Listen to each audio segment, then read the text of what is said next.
दोस्तों, स्वागत है मेरे YouTube चैनल पे। आज मैं यूनिट 4 लाया हूँ आपके लिए। क्या है? Library catalogue. इसके पिछले वाले वीडियो में क्लासिफिकेशन हो या मैनेजमेंट मैंने वीडियो बना चुका हूँ। आप जो बच्चे नहीं देखें जाकर देख सकते हैं। आज मैं लाइब्रेरी कैटलॉग के MCQ, आज का है क्वेश्चन 331। मैं टारगेट लिया हूँ 1000 क्वेश्चन से भी प्लस आपको MCQ प्रोवाइड करवाने का। जो बच्चे ये 1000 क्वेश्चन याद कर लेते हैं तो ये आप कोशिश रखिएगा कि बीपीएससी में 75% आपको चांसेस बनता है कि नौकरी लग जाएगी, क्योंकि पहला एग्जाम है बीपीएससी लाइब्रेरियन जो बिहार में आएगा, तो उसके लिए इजी वे में आपको निकल सकता है। चलिए ये सब फालतू बकवास ना करते हुए स्टार्ट करते हैं आज का क्वेश्चन। 331वां क्वेश्चन, कैटलॉग शब्द की उत्पत्ति किस शब्द से हुई है?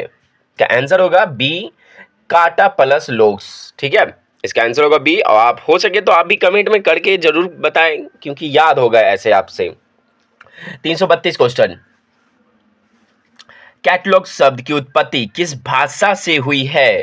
स्टार्ट करते हैं। इसका आंसर होगा ग्रीक भाषा से हुआ है। ग्रीक भाषा से हुआ है कैटलॉग शब्द की उत्पत्ति।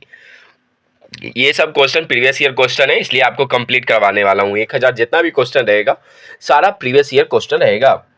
चलिए आज का तीसरा क्वेश्चन, पुस्तकालय संग्रह की कुंजी किसे कहा जाता है?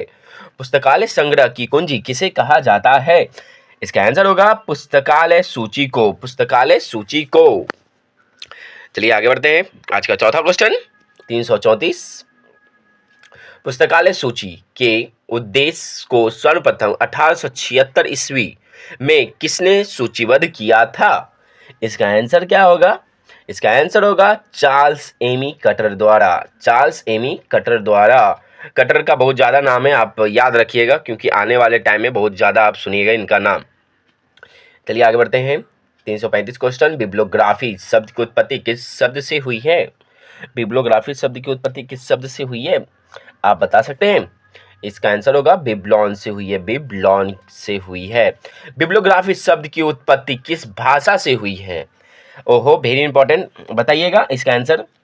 इसका आंसर होगा ग्रीक भाषा में हुई है। अभी कैटलॉग शब्द की उत्पत्ति किस भाषा से हुई है पता है आप लोग को? अभी जस्ट बताया ना, आप कमेंट में करके जरूर बताएं तो कितना आप ध्यान से पढ़ रहे हैं, इससे पता चल जाएगा। 337 क्वेश्चन आज का, पुस्तकालय सूची और ग्रंथ सूची बिब्लियोग्राफी में क्या अंतर है? क्या अंतर है बताइए जरा। इसका आंसर होगा पुस्तकालय, ए होगा आंसर। पुस्तकालय सूची किसी पुस्तकालय में मौजूदा पुस्तकालय की सूची है, वही ग्रंथ सूची समान पुस्तकों की सूची है। आप ध्यान से सुनिएगा, याद हो जाएगा आपको। वीडियो पे ध्यान रखिएगा। चलिए आगे बढ़ते हैं। ब्रिटिश म्यूजियम कोड का प्रथम प्रकाशन किस वर्ष हुआ था? किस वर्ष हुआ था? इसका आंसर होगा 1841 ईस्वी को हुआ था। 1841, 1841 में हुआ था।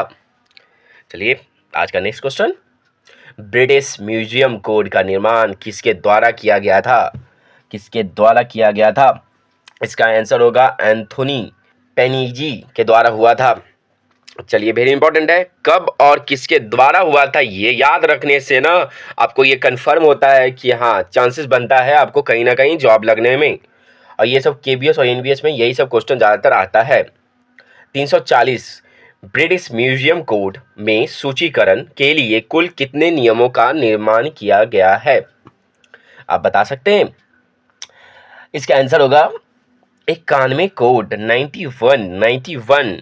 हम आपको इसके फिर ना इसके बाद ये घट गया था, फिर आ गया था 41 आ गया था। कब आया था हम विस्तार से आपको समझाते हैं। रूल्स फॉर डिक्शनरी कैटलॉग शब्द का प्रकाशन किस वर्ष किया गया था? किस वर्ष किया गया था? इसका आंसर होगा 1876 ईस्वी में। जैसे कि हम क्लासिफिकेशन आपको बताए थे तो उसमें आया था डीडीसी का निर्माण हुआ था 1876 ईस्वी में। किसके द्वारा हुआ था? आप कमेंट में करके जरूर बताएं। डीडीसी को लाने का श्रेय किसे जाता है? चलिए आज का next question, rules for dictionary catalogue के लेखक कौन है? तो जैसे कि हम आपको इसे पीछे अभी जस्ट बताए हैं, इनका महान व्यक्ति का नाम चार्ल्स एमी कटर द्वारा। चार्ल्स एमी कटर द्वारा डिक्शनरी कैटलॉग का निर्माण किए थे ये।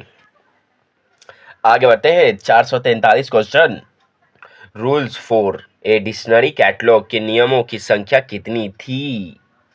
इसका आंसर होगा 205। 205 थी, 205 थी।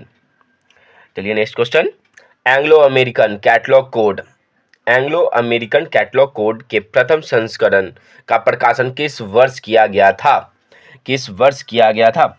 इसका आंसर होगा 1908 ईस्वी में, 1908 ईस्वी में। लेकिन आप सोच रहे होंगे कि ये क्या, लेकिन अब आपको टेंशन मत ले, क्वेश्चन को विस्तार से समझे। 345 क्वेश्चन में देखिए, एंग्लो अमेरिकन कैटलॉग रूल्स 1, जो आप लोग सोच रहे होंगे कि इसका आंसर अब होगा कि प्रथम संस्करण किस वर्ष पारित या किया गया था? इसका आंसर होगा 1967 में, क्योंकि ये वेरी वेरी क्वेश्चन है, क्योंकि हर बार एग्जाम में आया है, केबीएस हो या एनबीएस, सारे में आएगा। चलिए आगे बढ़ते हैं। ओहो, ISBD, इसका फुल फॉर्म जो बच्चे जानते हैं वो कमेंट में करके जरूर बताएं, क्योंकि इसका फुल फॉर्म भी पूछा है एग्जाम में। का प्रकाशन किस वर्ष हुआ था? किस वर्ष हुआ था? इसका आंसर होगा 1971 ईस्वी में, 1971 ईस्वी में प्रकाशन हुआ था। ISBD में प्रलेखों के डेटा तत्वों को मुख्य संलेख में कितने क्षेत्रों में विभक्त किया गया था? नेक्स्ट क्वेश्चन है दोस्तों, आगे बढ़ते हैं। इसका आंसर होगा 8 विभक्त में किया गया था। एशिया 2 का आधार वास्तव में, एशिया 2 का आधार क्या है, किसमें है पता है? इसका आंसर ISBD। याद रखिएगा ये क्या है, SMAB, इसका फुल फॉर्म आता है। AB का क्या है, S का क्या है, M का क्या है? मैं आप लोग को पढ़ना है तो बताइएगा कमेंट में करके जरूर, तो मैं विस्तार से आपको समझा भी सकता हूँ इसके बारे में। एशिया 2 का प्रकाशन किस वर्ष किया गया था? तो इसका आंसर मुझे लगता है कि सबको पता ही होना चाहिए, क्योंकि इतना इजी वे में जो भी क्वेश्चन है और नहीं पता हो तब तो बहुत ही प्रॉब्लम हो सकता है। 1978 ईस्वी में, 1978 ईस्वी में आया था। अब क्वेश्चन को याद रखिए आंसर को, क्योंकि ये इजी वे में है, आपको पक्का है कि कोई भी एग्जाम में 50% क्वेश्चन दे सकता है।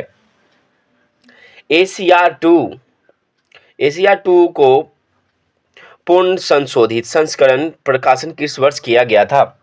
350 क्वेश्चन है। 350 क्वेश्चन में इसका आंसर होगा 1988। 1988 से लेके 10 साल तक किया गया था, 1998 तक, 1998 तक। एशिया 2 का प्रथम प्रकाशन किस वर्ष किया गया था? प्रथम प्रकाशन किस वर्ष किया गया था? 1978 ईस्वी में किया गया था, 1978 ईस्वी में किया गया था।